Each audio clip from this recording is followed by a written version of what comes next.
Ana qarışqa ilə bala qarışqanın təqdimatı. Buyurun. Hesablarımız 13 manata.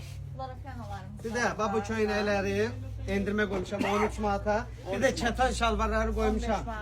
15 yox elə 13 manatdan verək. Bunu da 13 manatdan verək. 13 manata da kətan saruskalar var. Kətan 15 şalvarlar manata. 13 manat. Kombiləşdirib geyinmək var. Bütün rənglər də var. Kombiləşdir geyin.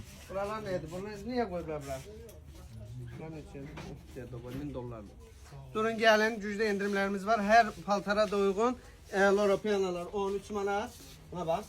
13 manat. Bunları indi ucuz qoymağıma baxmayın. Cırılsa, dağılsa bunu da gətirin, qaytarın. Vallahi bunu da elə bir kişi. Eyni şeydir. Sadəcə olaraq bu atdığın nazi millimetrovka fərqinə görə, yəni bu boyda qiymət oynayıb da. Yəni Cırıldı, deşildi, gətir. Bu Hara vitrinlərin getsin? hamısı da 15 manat. Cırıldı, 24 gün garanti. bura hara? Ekspresə, 14 gün garanti. Hardadır o? Ekspres tutdu 14 gün. Bala qarışıq. 14 gün olsa hamı, bütün hamının borcudur qaytarmaq. Amma bizdə 1 ay ərzindədir. Qanunda 14 gündür, bizdə 1 ay ərzindədir. La keyfini istəyir, ay yarımdan sonra get.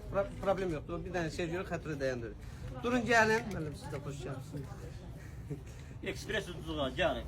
Gəlin. Kətanlarımız bax 13 manat. Aparın. Hə, 13 manat. Ekspresdəyik, xidmətinizdəyik. Buradan aldınız elədiniz, düşün aşağıda da geçesini yeğensin git. Sağ olun var.